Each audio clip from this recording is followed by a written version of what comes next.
পদ থেকে।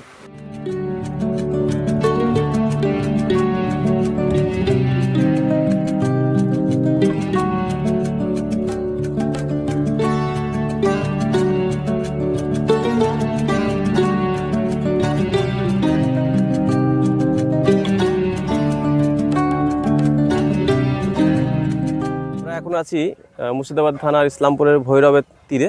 অ্যাকচুয়ালি মুর্শিদাবাদের যে সিল্ক, মুর্শিদাবাদ যে খাদি, সেগুলো প্রোডাকশান কীভাবে হয় সেগুলো বাড়িতে তৈরি করার পর কিন্তু এইভাবে নিয়ে এসে এগুলো ধুয়ে শুকানো হয় এবং এখানে কালারিং করা হয়। কালারিং করার পরে এগুলো আবার ম্যানুফ্যাকচারিংয়ের জন্য নিয়ে যাওয়া হয়।